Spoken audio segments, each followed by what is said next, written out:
There are records we should not have opened, boxes that should have remained sealed beneath dust and prayer. What I found makes me believe the dead do not rest, they wait. Welcome back. Before we continue, like, subscribe, share. The documents arrived last winter, wrapped in brown oilcloth and tied with brittle twine, bearing the seal of Evening Vale County Archive, Virginia. Inside, weather, softened pages, a cracked leather ledger, and a single envelope marked "Return only if you wish to remain blind." I should have closed everything then, but curiosity corrodes caution. The first entry was dated March 1834, unsigned yet written in a careful, slanted hand, someone educated, frightened, wanting to confess without being seen. The writer spoke of the Alden family, proprietors of the great estate Wardmore House, whose wealth rose suddenly that decade, though no new fields were cleared and no trade recorded. The town whispered of experiments in the East Wing, of night fires in the orchard where no laborer recalled chopping wood, and of the Alden physician, Dr. Marrow Alden, eldest son, who returned from Europe with new theories of heredity and temperament. No one asked what he tested them on. Wardmore House itself sits west of the river fork, its windows blackened by age, ivy clutching stone-like fingers, unwilling to release. The surviving photographs, faded salt prints tucked between diary leaves, show the family, stern patriarch Silas Alden, his wife Eunice, sickly and thin, their younger children Jonas and Mira, pale as chalk beneath starched collars. Behind them, half out of frame, stand several house servants whose names do not appear anywhere in county rolls, only initials, as if they were property rather than memory. The ledger mentions them often, then suddenly stops. What pulled me deeper were the marginal notes in a second hand, smaller, hurried, almost trembling, added decades later. Search the cellars after frost, south wall loose. Another page reads, burn nothing until catalogued. Who wrote these warnings, and why were they never followed? Among loose pages I found a brittle obituary. Mira Alden, 11, deceased September 1834. Cause, fever of unknown origin. Yet a subsequent entry dated 3 weeks after her burial claims the child was heard humming in the orchard at first light, though her grave remained undisturbed. The author insists multiple witnesses swore to it. None signed their names, and still the writer kept recording. Most chilling was a folded letter, sealed with black wax but cracked by time, the ink smeared from damp, yet the message clear beneath the damage. Father says the sickness is carried in the blood. He means to prove it with us. No signature, but a tiny thumbprint stained one corner a child's. I read on, the house growing colder around me though the fire burned high. My breath fogged though the night was mild. It was then I realized every account ends abruptly in late autumn of that year. No explanation, no final entry, just silence, as if the writer was interrupted mid-sentence, mid-life. Wardmore House remains standing today. Locals avoid its road after dusk. When I asked the archivist why these papers were released now, he only said, some stories surface when ready, not before. I should stop here. Yet the more I learn, the more the silence feels intentional, engineered like a room sealed to keep something in rather than keep trespassers out. March 18th, 1891. I have opened this journal under protest. Henry insists that writing will keep the mind orderly, though lately order feels like a luxury our house no longer affords. Since Father vanished, the very air at Hale Manor feels occupied, as though someone unseen sits just behind you, silent, unbreathing, waiting. The servants whisper more than they work. The cook swears she saw Father standing at the edge of the orchard last night, though his body was never found. She said he was turned away, staring into the trees as if listening to someone speak from within them. When she called out, he stepped deeper into the woods without a single sound. The cook quit by sunrise. I wouldn't have believed her, I wouldn't dare if not for what happened 2 nights later. I heard footsteps in the corridor outside my room. Slow, heavy, as if each step was deliberate, like a man forcing himself to walk, though every instinct begged him to stop. They halted outside my door, and the handle turned once, gently, almost politely. No one entered. I sat upright till morning, too afraid to breathe. Henry claims it was only the wind, though no wind opens doors, nor does the wind smell of damp soil and old leaves. Yet the strangest occurrence happened today. Our neighbor, Mrs. Whitcomb, arrived unexpectedly, a pale, anxious woman, mourning clothes still fresh from the burial of her late husband. She asked to speak privately, but Henry insisted to remain, a decision I now regret. She said, "Before he died, Thomas Whitcomb heard your father calling to him in the orchard. He said the call came from under the old sycamore, but there was no one there." Her hands trembled so violently the teacup rattled against its saucer. She said her husband returned home that night soaked to the bone, clothes mudded as if he'd climbed from the earth itself. He muttered all night, fevered, repeating the same thing: "Don't open the ground. Don't disturb what sleeps beneath." He died the next morning. Henry scoffed harshly, too harshly. He accused her of cruel storytelling, of feeding hysteria in a grieving home. Mrs. Whitcomb left in tears, but as Henry closed the door, I noticed soil beneath the rug. Fresh, dark soil scattered like footprints. Henry swears he hasn't been outside. I believe him. Still, I cleaned without speaking, trying to silence the dread spreading through my ribs. But as I lifted the rug's corner, I froze. There, imprinted faintly in the wood like a shoulder had leaned against it, was the outline of a hand, large, unmistakably masculine, as if someone had stood there for a long time, listening. Tonight Henry grows restless. He sits by the window facing the orchard, staring as though waiting for something to emerge from the trees. He doesn't speak unless I ask him directly, and even then his voice sounds distant, as if it's traveling a great distance to reach his mouth. He keeps repeating that we mustn't close the manor, that father will return, that he promised him. But father is dead, isn't he? And if he returns, what condition will he be in? I pray this journal never becomes evidence. I pray I am only frightened and not prophetic. Yet something inside me whispers a truth I do not want. Father didn't vanish. He was claimed, and I fear Henry may be next. March 22nd, 1891. I write these pages in secret. Margaret believes me calm she must. Panic will worsen the house, the atmosphere already brittle as old bone beneath pressure. I cannot let her see what I now know. A man must bear some horrors silently. Father's voice calls to me, not with sound, with memory.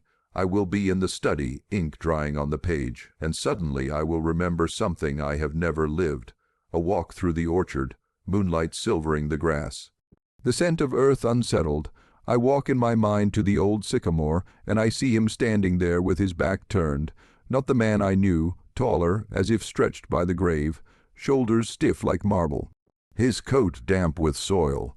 He turns only halfway, as though his neck protests movement.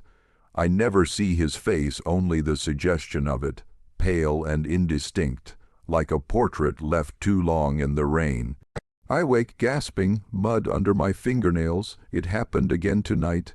Margaret retired early, exhaustion carving hollows beneath her eyes. I remained in the study, candle low, the silence thick. I heard the grandfather clock strike 2, then 3, though I do not recall the hours passing.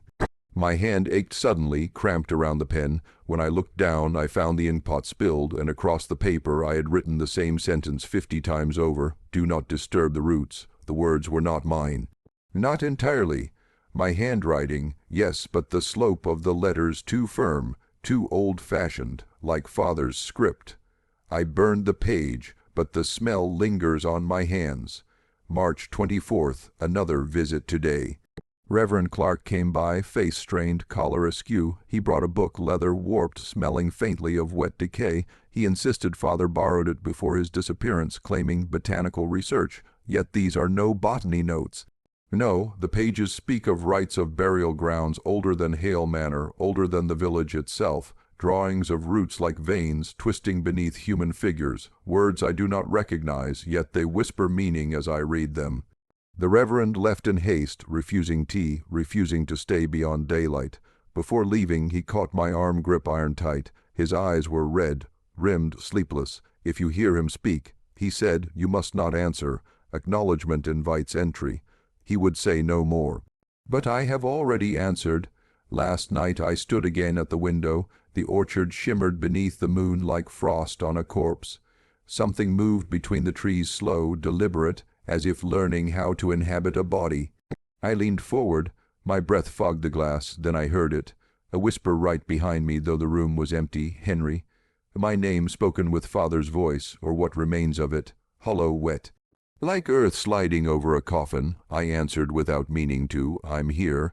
The wind died. The house held its breath. Then something brushed my neck, fingers cold as river stone. I turned, but nothing stood there. Only the study door, slightly ajar, though I locked it hours before. I searched the house, every corridor, every room, all silent, except the cellar. The door was open, fresh soil on the steps. I am writing this with shaking hands, but I must go down. I must see what waits below. If father reaches for us, perhaps I can pull him back. Perhaps I can end this. If I do not return, let Margaret forgive me, and let no one dig beneath the sycamore. Whatever is buried there remembers its name. April 2nd, 1891. Henry has changed. Not in temper, he speaks softly still, but in presence. He moves as though listening to something behind the walls, head tilted slightly, eyes unfocused, smile thin and wrong. Some nights I wake to find him standing over me, watching, as if waiting for a permission I do not know to give. When I whisper his name, he blinks, slow and confused, as though waking from a dream. He prefers to remain inside.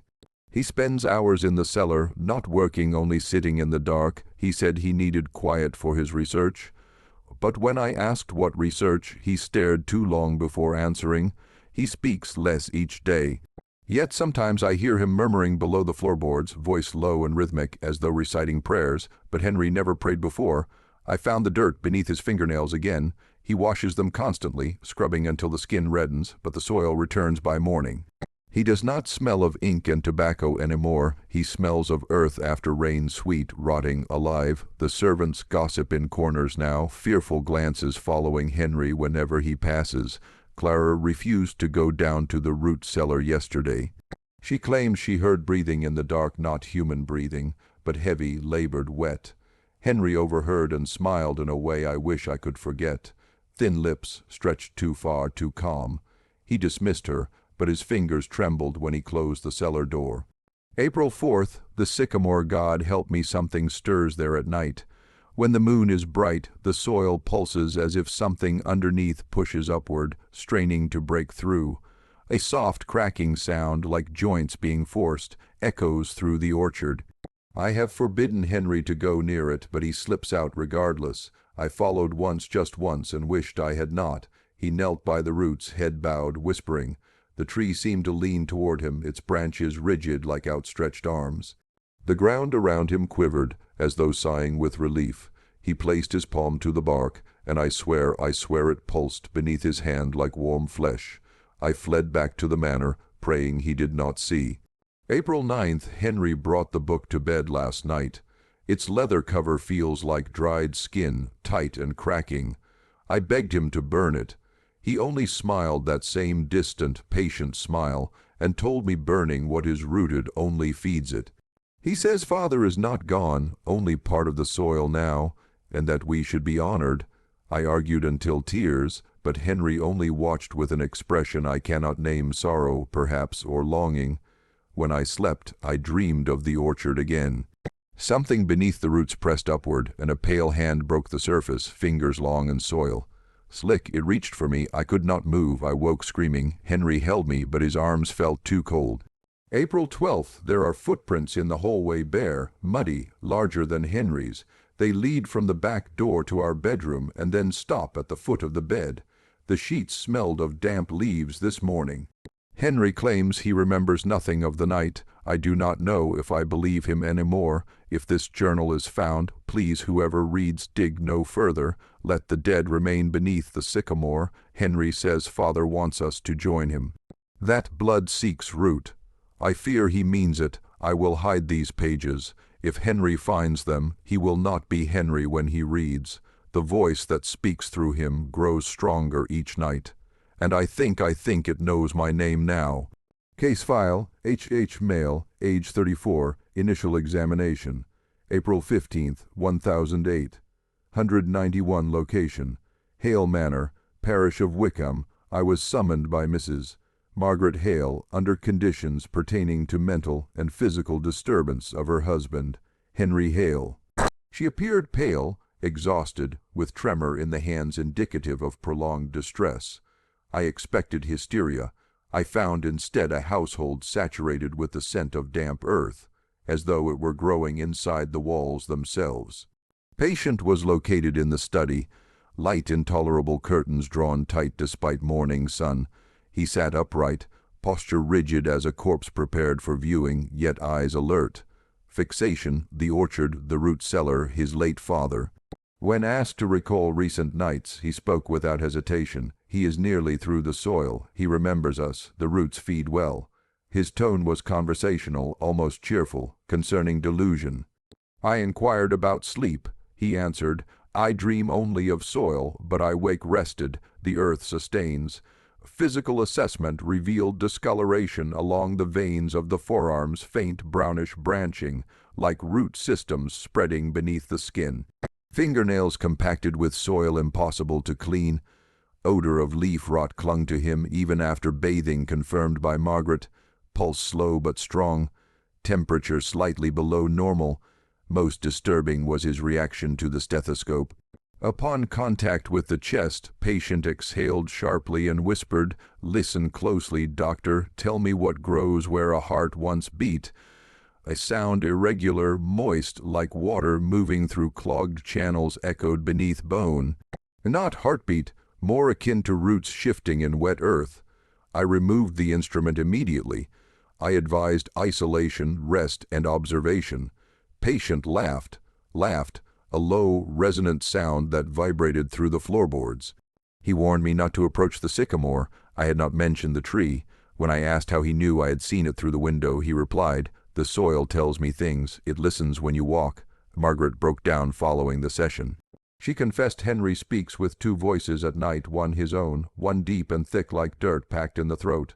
She reports hearing footsteps in the orchard, though Henry remains inside. Also noted movement beneath the house. Creaks too rhythmic to be settling wood. Further observation, April 17, 1891. I returned unannounced. Found cellar door open. Fresh mud smeared across table surface as if dragged by unsteady hands. Lantern burning below. Descended 8 steps before cold overtook breath, air dense, humid, tasting of iron and rain. Soaked leaves. I heard breathing from the earthen wall, slow, heavy, alive. A voice rose from the dark. Henry's, layered with something older. He is nearly here. Father grows strong. Margaret's scream from upstairs pulled me away. I found her collapsed beside the bedroom window, pointing to the orchard. Outside, the soil around the sycamore heaved upward as though something pressed from below. A shape broad, shouldered, human but stretched beyond natural proportion, formed beneath the roots, not fully emerged. Not yet. I have taken temporary lodging in Hale Manor to monitor the patient, against my better judgment, but scientific duty binds me. If this phenomenon is natural, it must be documented. If unnatural, God forgive me, I must know how far it goes. Next step, deeper examination of cellar structure. Roots appear to penetrate foundation stones. Something ancient feeds within. If these pages are discovered without my return, presume infection extends beyond Henry. The soil has begun to pulse underfoot. Case file, H. male, age 34, date, April 22, 1891, location, Hale Manor, Parish of Wickham. Following my previous observations, I have taken more direct action in examining both patient and environment. Henry Hale now exhibits complete immersion in delusion. He moves freely between the house and orchard, speaking to unseen entities and tracing patterns in the soil with fingers smeared dark with earth. His eyes, once alert, now unnervingly bright, follow things invisible to the human eye. At times he kneels as if attending a communion with the ground itself, murmuring, "The roots remember us, we honor the growth." Physical examination reveals progressive dermal changes. Brown veining has spread across forearms and upper torso. Faint ridges now protrude slightly, resembling fine root structures beneath the epidermis. I fear this is not psychosomatic. Fingernails split, harboring earth like granules. He refuses all conventional diet, subsisting only on water and occasional herbs from the orchard. Margaret confirms he collects soil in small bundles, storing them in the study drawers. I attempted dialogue. I asked him directly about the cellar, his face lit with a feral grin. You must descend. You will hear the sap's voice. You must listen, doctor, or you will not know what grows beneath. Despite professional caution, I followed his direction. The cellar has expanded beyond prior measurements. Wood beams shifted, floorboards slightly bowed. The air is thicker, almost viscous. I can smell decay and something far older, a musty, organic rot, compounded by a faint metallic tang. Using a lantern, I mapped the basement walls. Beneath the original stone foundation, roots penetrate deeply, coiling around remnants of what appear to be small alcoves or niches. Soil movements are perceptible, subtle, almost like pulses, suggesting a life form or some other animate process beneath. I noted small depressions resembling footprints or hand impressions embedded in hardened clay, impossible to reconcile with any known creature. Henry demonstrates an ability to anticipate my movements, appearing before me without sound. He whispers in a voice layered with another timbre, grave and resonant. He is patient, doctor. He waits where the earth swallows light. Only the brave may speak. I have now begun collecting soil samples from the cellar and orchard. Chemical analysis shows elevated iron, nitrogen, and an organic compound unknown to my reference texts.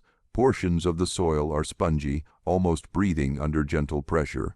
Preliminary microscopy reveals filaments resembling vascular structures. No plant known to science exhibits such density or motility. Margaret reports nocturnal activity increasing. She hears singing from the cellar low, hollow chants in intervals matching her husband's breathing. On multiple nights, she insists she has seen Henry standing against the walls, face pale and lit by a subtle, unnatural glow emanating from beneath the foundation. I fear Henry's mental deterioration is linked directly to the soil's anomaly. The patient describes being in dialogue with something ancient, calling it Father of Roots, and referring to it as conscious, intelligent, and patient. He claims this entity communicates only to those who kneel and bleed into the earth.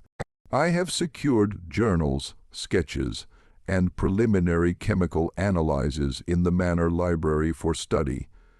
I am now forced to consider that Henry is less a patient than a conduit. If what he experiences is true, if the cellar and orchard harbor a sentient organism, then conventional medicine may fail entirely.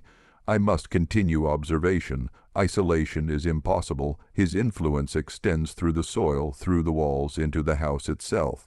I will take care to document everything meticulously. Should I fail to return, or should events surpass human comprehension, these records will serve as testimony of a man, a place, and an entity that defies known laws, of a soil that breathes, pulses, and perhaps remembers. The roots whisper. I can hear them even now. Case file, H. male, age 34, date, April 29, 1891, location, Hale Manor, parish of Wickham. I descended into the cellar at precisely midnight, lantern in hand, heart drumming with apprehension I have never before known. Henry had instructed me to come alone, stating that the earth reveals its patience only to those who do not fear the darkness between. Margaret begged me not to go, but her pleas fell on ears straining to understand the impossible.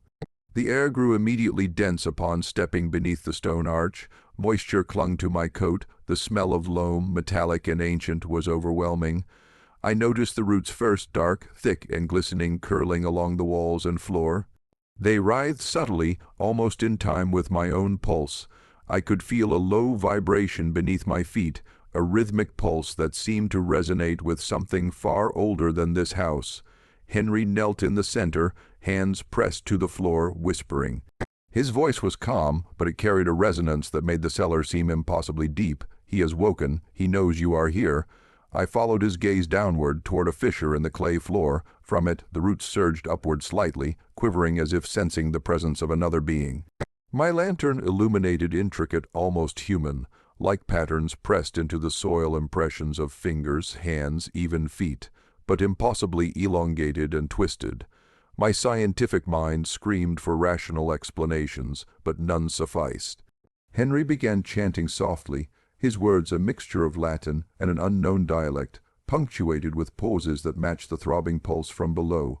Slowly, almost imperceptibly, the roots began to shift, parting as if creating a path.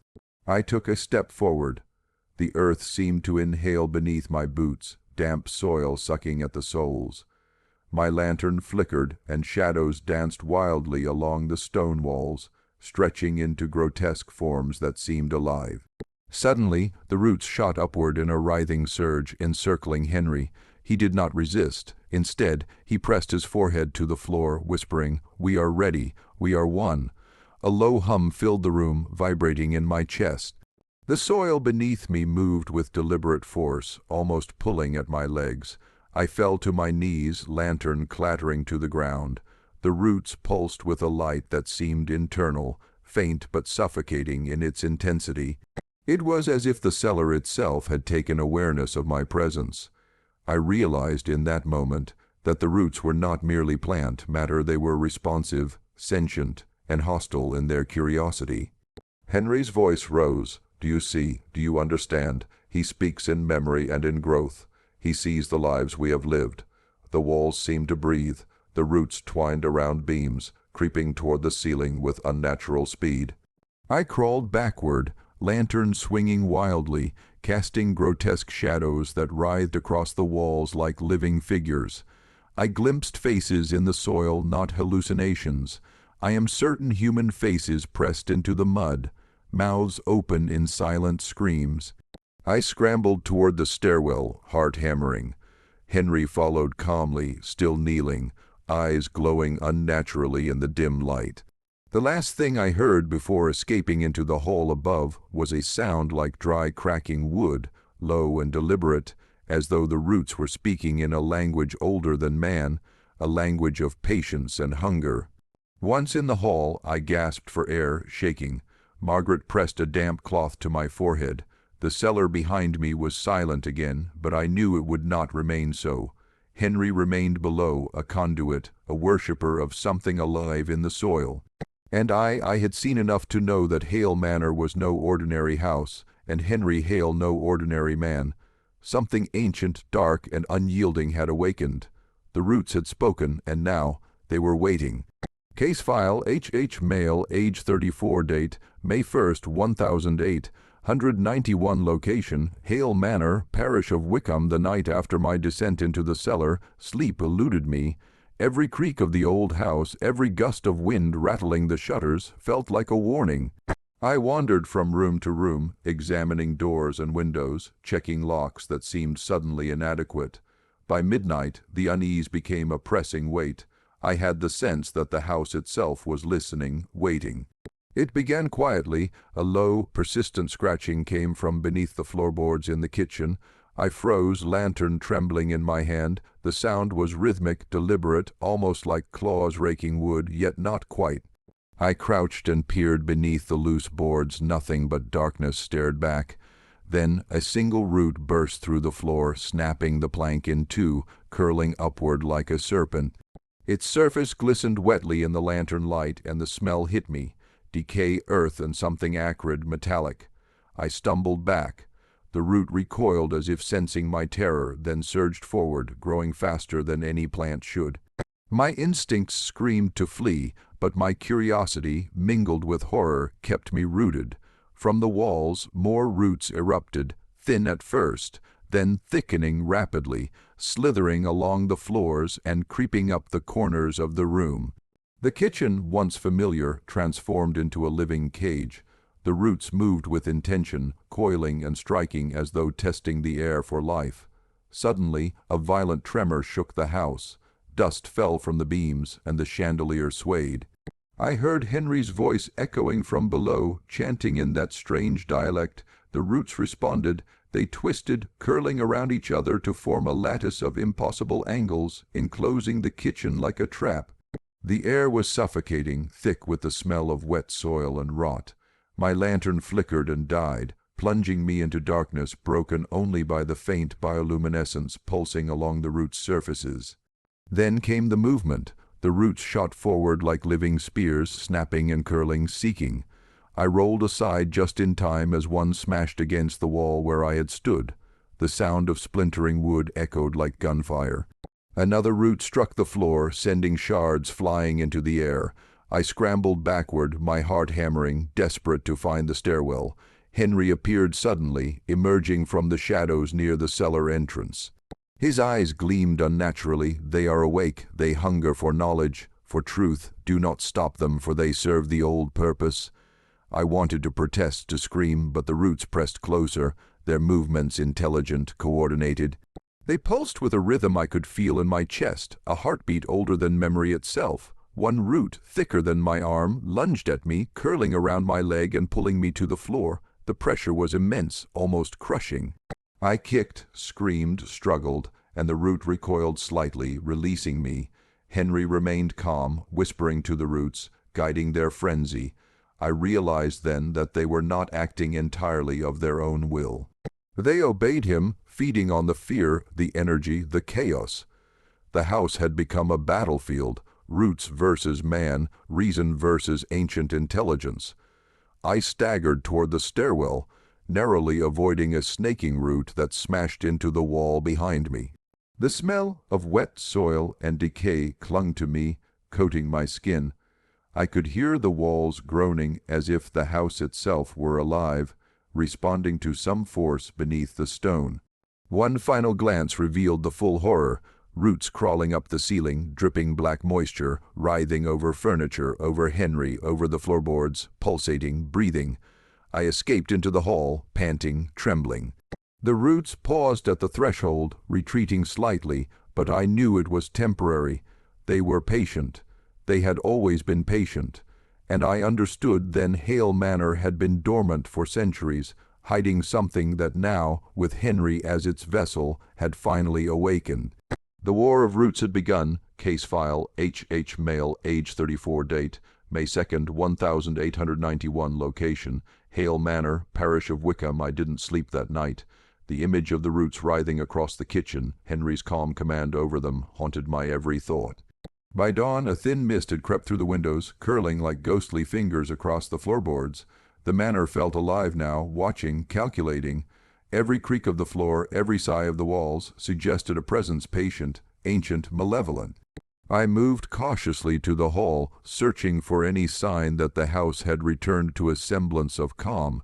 It hadn't. The walls bore faint, wet streaks where roots had pressed against the plaster. Tiny tendrils protruded from the cracks, twitching as if sensing me.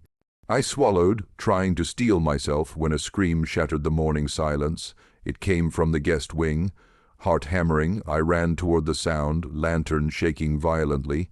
In the hallway, the floorboards quivered beneath my feet. The roots had spread.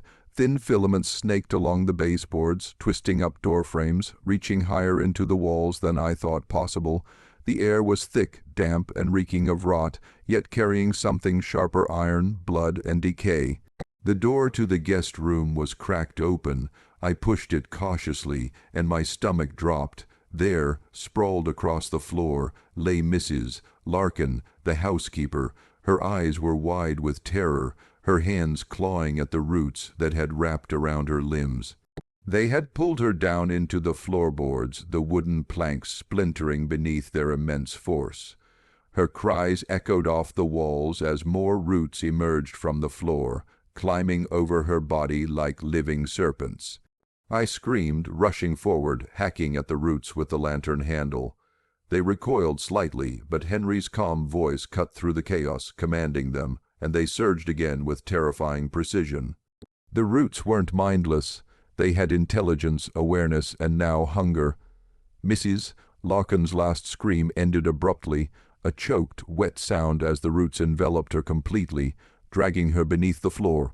When the dust settled, only a faint ripple across the floorboards betrayed where she had been. I stumbled back, my mind reeling. My training in logic, in reason, failed me completely. This was beyond comprehension.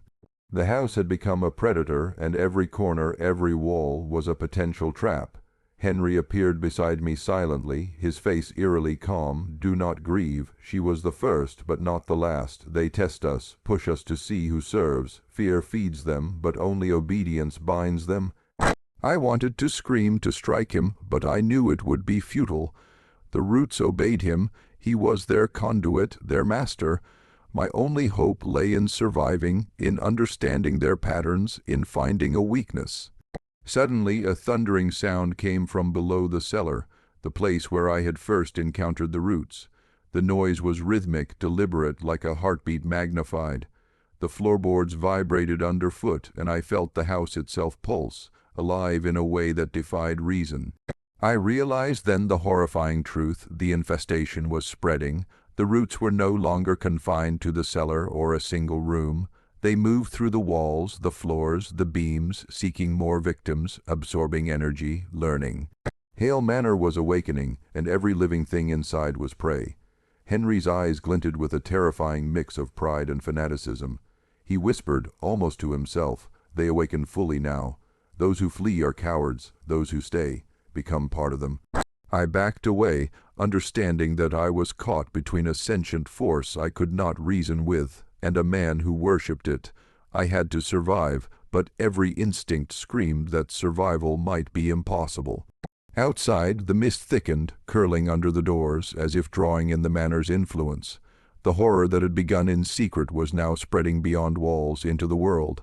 Mrs. Larkin's screams still echoed in my mind.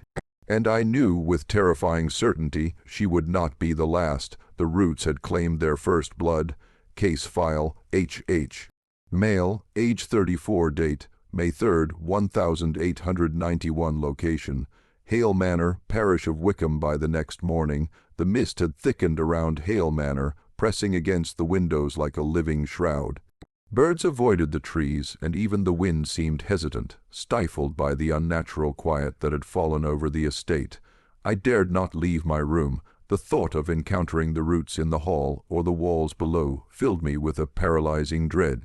Every moment the manor seemed to breathe, its pulse slow and deliberate, yet overwhelming. It wasn't long before the first villagers appeared. A group of farmers, uneasy and murmuring, had come to inquire about the screams they had heard the night before. Henry, as calm as ever, greeted them from the doorway. "Do not be afraid, all is well. Only those who belong may enter." I could see their confusion, the flicker of doubt in their eyes, but as soon as they stepped inside, the floorboards beneath them shivered violently. Thin tendrils emerged from the cracks, wrapping around ankles, tugging gently at skirts and boots.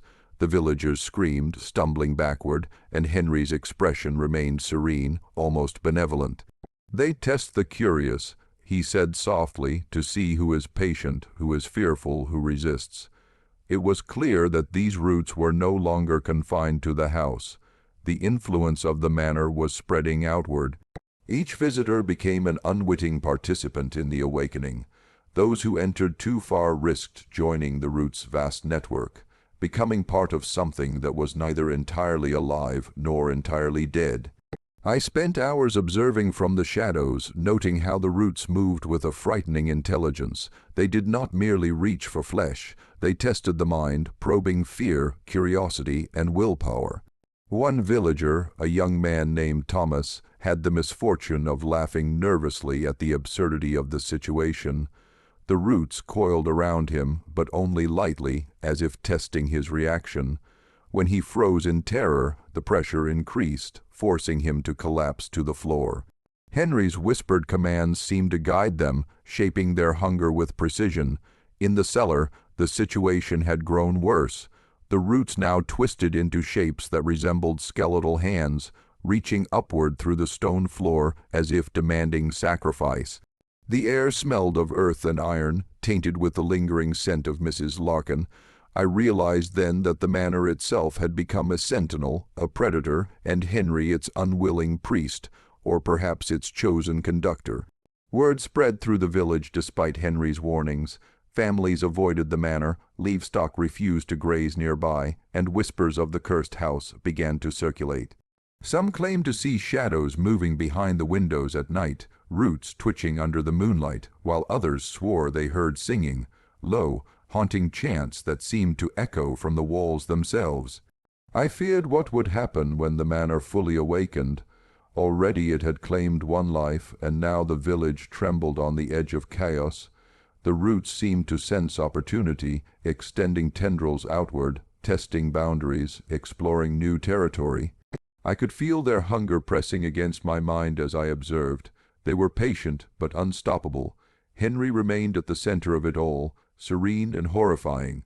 His eyes reflected both pride and obsession, the calm of a man who had unlocked something he did not fully comprehend, yet could not relinquish. I realized then the terrifying inevitability of the situation. The roots, the manor, Henry, they were all converging into one unstoppable force, and I was trapped inside. That evening, as the sun set behind the distant hills, a scream shattered the village beyond the manor gates. It was distant but unmistakable. The roots were reaching further now, testing the limits of the estate, expanding beyond its walls. The awakening was no longer confined to Hale Manor, it was spreading. And I knew, with deep certainty, that nothing in Wickham, or anywhere nearby, would remain untouched.